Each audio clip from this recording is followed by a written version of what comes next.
I don't know. Oh.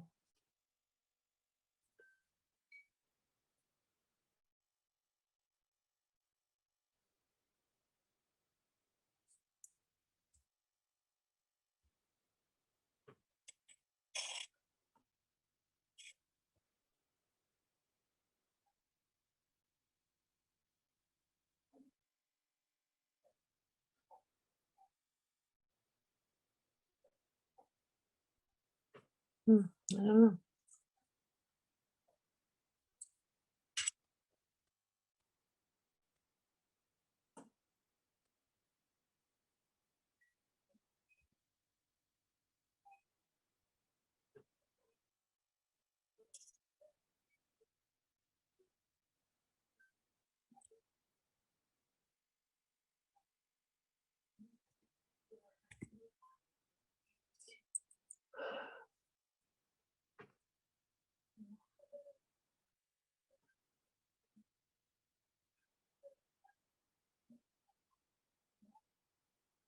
So, just a reminder, and out of respect for all of the performers, please keep yourself muted the entire time. Oh.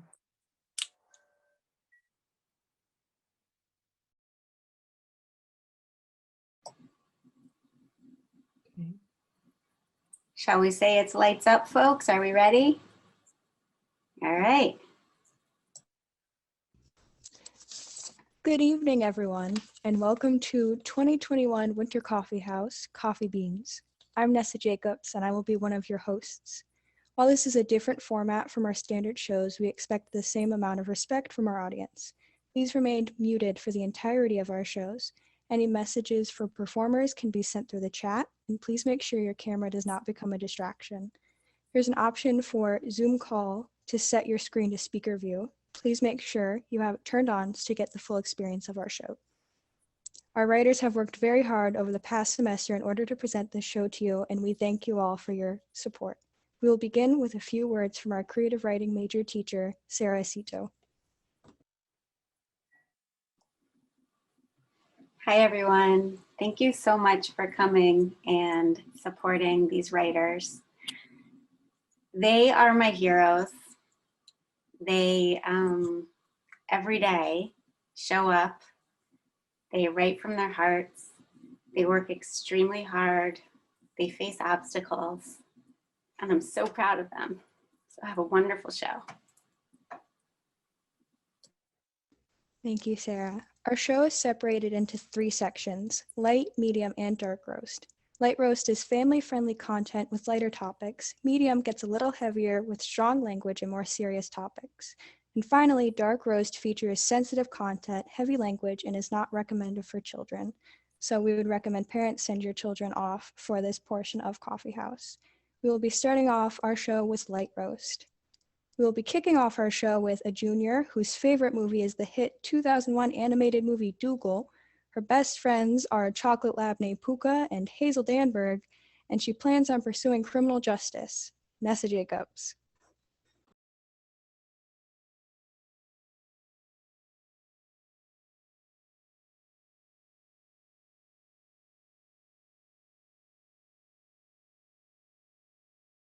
Divine Orchard. She makes me want to fall in love, thinking about strawberry fields in November and birch trees, growing mundanity into an orchard of divinity where peach trees fruit year-round. Her very being is the essence of dawn's remaining starlight. She feels like the last bushel of apples come winter and the very first apricot bud spring. She holds the power of the gods, and yet she still smiles as if she were a day lily. And we're the peach trees rooted in our own divine orchard.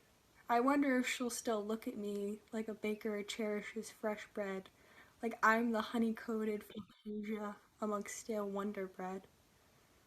She flourished a mango grove in fervor, warmth outside of the flush of ripe apricot trees in summer rain. When looking in her eyes, you can read every love poem spoken into existence. She's cherry mulled wine, blush-cheeked peaches, and tender grapefruit slices. She's the purest form of adoration.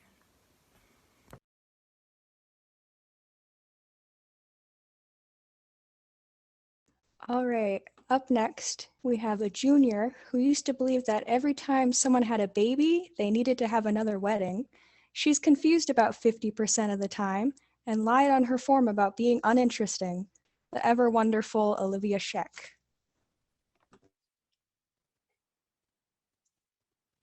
Pansies. Sometimes when I think of you, I reminisce of a flower that blooms with the brightest of colors and grows in the harshest of weather. One that fights against the heat and wind of nature's turmoil, and one that holds onto the tiniest bits of rain just to survive. The type of flower that grows in deserts and streets and prevails against the cities of stone walls. A flower that is so stubborn that it even makes donkeys seem docile and wolves seem tame. To me, you were the strength and beauty of that flower, the stability needed to keep me grounded, and the beauty to keep me living.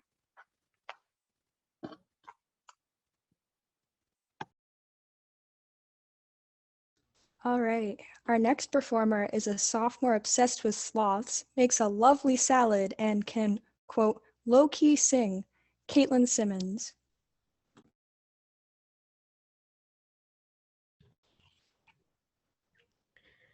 The tension melts in her eyes, a mixture of poison and chocolate, a wisp of passion, a fire of fury. I gaze at them for a second too long. I'd forgotten that the eyes hold the soul and hers is set ablaze. It sparks my core and reignites my empty heart. Except her soul is a thief and has stolen mine with one look. I glance away. The glint of my golden watch grabs my frail attention. When I look up again, she is lost from my sights. I sigh, turning around, almost spilling my whiskey. There she was, eyes locked on mine, lips a plush cushion, her black clawed fingers wrapped around the thin, stiletto-like wine glass. Perfection laced with toxins, death in a jar with a purple ribbon on top. Lord, I'd bathe in her Chanel perfume and let the scent choke me.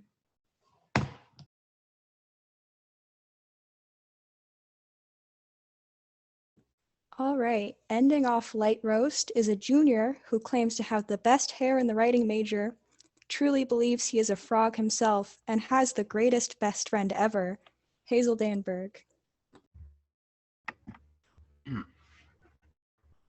Death of a season. In November, when the leaves coil and stiffen, you find yourself sat beneath a barren tree and watch as birds trek south. With December comes the first snowfall that chills the moths eating your linen, and under your tree you can reach out and touch your own breath. January is deceptive, expecting to wake up refreshed, restored, but your breath is still tight. The frost still clings to your eyelashes, and the tree still has no leaves.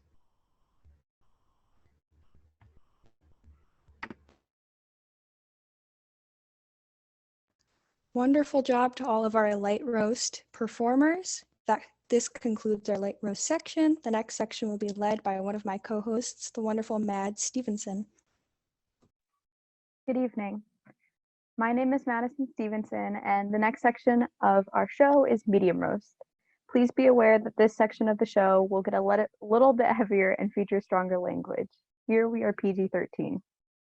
We will be starting off Medium Roast with a sophomore whose favorite thing to do is sing, wants to be an animal rescuer in the future, and is a true crime enthusiast, Veronica Cruz. Sincerely yours, Oliver Hawthorne. My lovely Elise, I'm sorry I shouldn't have left the house like I did. I shouldn't have ignored your sobs and been so selfish. You were hurting too, but all I could do was think about myself. I became the worst part of myself in front of you, and I understand if you don't want a man like me in your life. A home is a safe place, and I made it into a battlefield, I broke your prized vase that your family passed on for generations, something that will never be replaced. If you could give me a second chance by writing me back, then I will be a changed man for you. But if you don't write back, I understand our relationship is over. I won't be upset. I'll only wish you the best in life, even if that is not with me. I hope whomever you end up with will treat you like the beautiful human being that you are. They will appreciate your kindness, know your worth, and won't mess up their chance with someone as prized as you. You have a heart of gold, don't let anyone tarnish it. Your caramel skin, don't let anyone bruise it. Your chocolate brown hair, don't let anyone pull it. Let someone worship you. Let them kiss the ground that you walk on. Don't let them make you cry as I did. Let them bring out your gorgeous smile and that wonderful heart of gold. Sincerely yours, Oliver Hawthorne.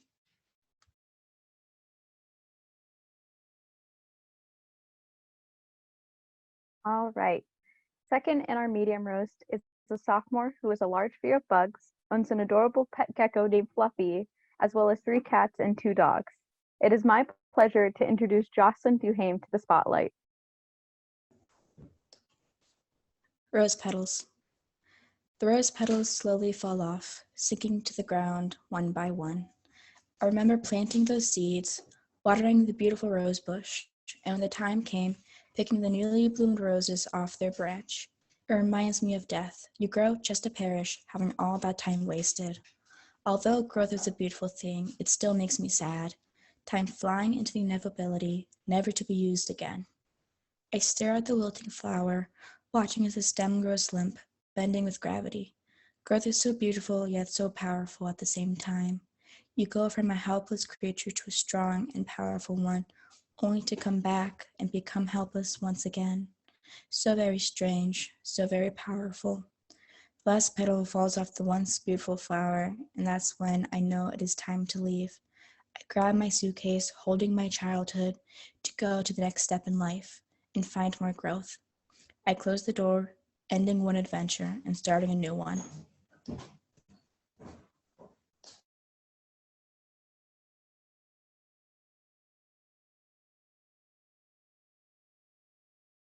Closing off medium roast, this writer chipped her tooth on a pit bull's forehead, has arthritis in her knee, and her favorite book series is Diary of a Wimpy Kid. I gladly introduce our new writing senior and my co-host, Natalie Vanini. Ashes. I'm walking down the street where everything began. Now they're all a pile of ashes. The smell of soot fills the air, each house and building still smoking up into the sky like a lost balloon. My feet are crunching against coals and burnt wood, making a snapping sound every step I take. The sky is a dark gray, adding to the chaotic beauty that is this scene. My foot catches something that doesn't sound anything like coal and ashes, reminiscent of leaves crunching under my feet. I move the ash away from the ground, finding an old piece of paper. It's barely burnt, the edge is just a little crisp. I read it slowly, carefully, realizing it's my handwriting. Ashes. A child looks out a window. She's lost sight of what it's like to be outside. Time passes by 1,000,000 miles an hour, and flowers pop up one by one. Snow melts the earth's ground like ice cream on hot pavement. She lives in the moment and runs through lanky grass and sunflowers, breathing in the new, warm air. The sun rises to the tallest point in the sky, greeting her with soft smiles throughout the day. Her hair flies through the quiet winds, her small hands gliding against the tall oak, where she spent most of her childhood, climbing and reposing on the tree, losing kites and paper airplanes in it. She can't help but feel lost and abandoned in the moment she now wants to relive, when everything was happy and joyful, full of never-ending bliss and forgotten sadness. When she didn't want to ever come out of the shell she crawls into, to hide her emotions behind a mask, to tell everyone she's okay, really, when really her family's been crumbling, falling from the sky like ashes. She is falling from the sky like rain. Shadows cover her like murky tattoos. Pain attacks her like ravenous bees. Thoughts flood her mind like tsunamis, and yet she still convinces herself that it's going to be all right. A single tear falls down my eye with the remembrance of the night I wrote this poem. It hurts to remember the smashing, the yelling, the screaming. I held my baby brother tight to me that night, tried not to cry in front of him because I was the older sibling. Now I'm just older. I tear apart the poem into tiny pieces and wait for the wind to come back before I let it go. I watch the pieces fly away, all together, then one at a time as they float away from each other. I turn on my heels and continue walking away.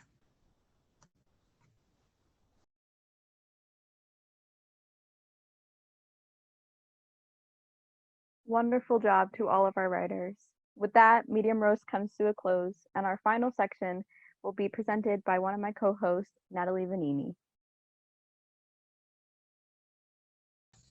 This section is Dark Roast. This is the final portion of our show. My name is Natalie Vanini. This is the section of the show that may not be appropriate for younger viewers. Pieces read will feature strong language and sensitive content. We would suggest not having your children around for this portion of the show. Starting off Dark Roast, we introduce a sophomore who enjoys painting, has been to a Fall Out Boy concert, and hopes to move to Japan when they graduate. Kayla May.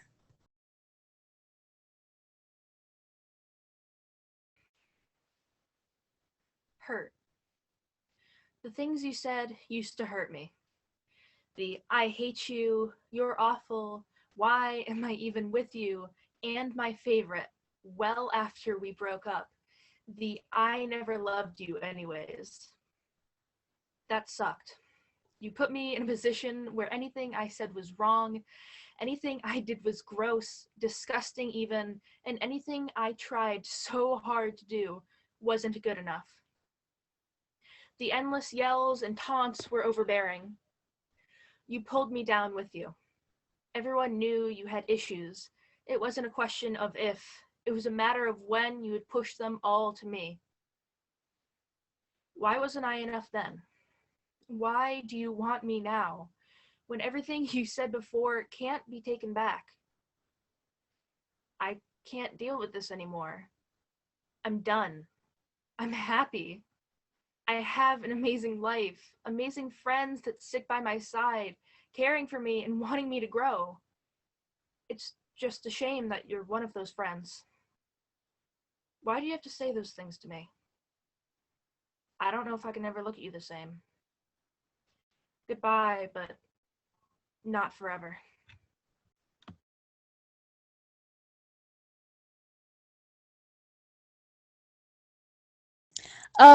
Our next piece features the talents of a freshman who obsessively dyes their hair, plays music, and owns ferrets. Itzel Vargas. I miss you. She gets home and stares at her room.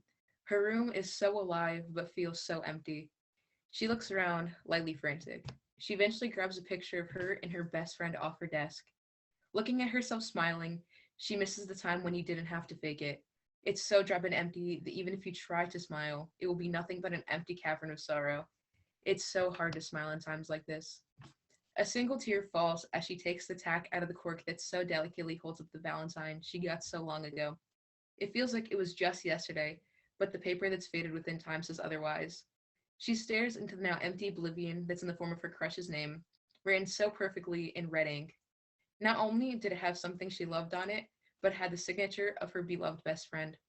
She keeps looking at it, letting more and more memories drift around her brain as if they were leaves fluttering around in the autumn wind. She looks at it for longer, remembering how she was too scared to say anything, but now, the person she loved more than anything in this world was gone and never got to see her again. She gets more tearful, thinking about how she left without ever getting to know how she truly felt about her. She gives it a small kiss and puts it back to where it's been at rest for the past 2 years. Her eyes trail over to the drawer to the left of her. She pulls it open to see things exactly the way they were before. She grabs a small brown pouch out of her desk and runs her soft fingers against the lip of it, opening it slowly, letting the smell of her perfume she sprayed on every letter flood out of the cardstock prison. Once she gets it open, she pulls out all the letters she's received. She skims the words of all of them. I love you. Happy birthday. Thank you. She slips them back into the folded pouch where they belong and puts them back in her backpack. She looks around once more, examining everything else for anything that reminded her of the one she loved so much. After she's done, She walks out the door. Her tired legs carry her, never stopping until she gets to where she needs to be. She skims the grass around her, knowing exactly where she needs to go, but still looking, hoping that it was nothing other than a dream or a false tale they can laugh about later. Her hopes are soon crushed when she finds it. She gets down on her knees, sobbing harder than before. Opening her backpack, she grabs out the letters, her tears soaking into the paper that they're made of, inevitably leaving stains. She places them on the rock in front of her. I'm so sorry I wasn't there, and I miss you so much. I can't do this without you. Her tears darken the stone of the grave right at her head.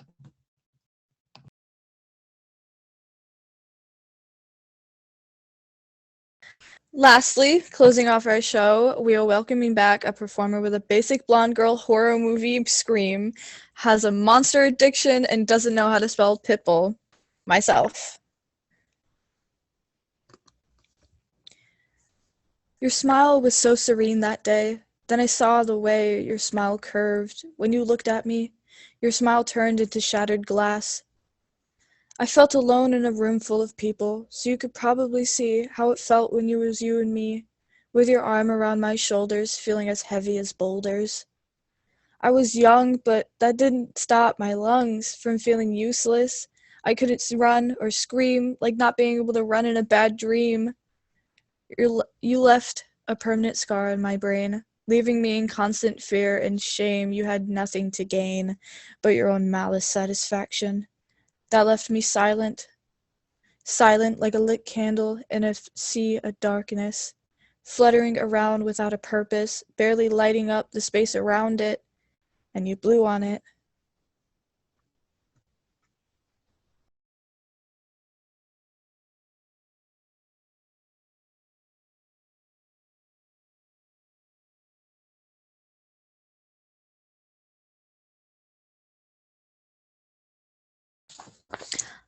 While we transition to the end of our show, we would like to offer some closing words from one of our creative writing teachers, Ava Molnar. I would like to congratulate all of our writers who performed tonight. Thank our writers who helped cultivate this show by workshopping these pieces in class and rehearsal, and acknowledge every person that is working on growing themselves in this rocky soil time. Thank you all for joining us tonight as we relish in the blossoms of our students' work.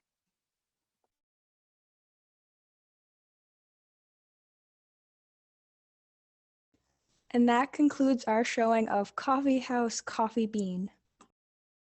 All of our writers worked very hard writing, practicing, and learning performance skills to share their work with you. We appreciate your support of the creative writing department. Have a great night.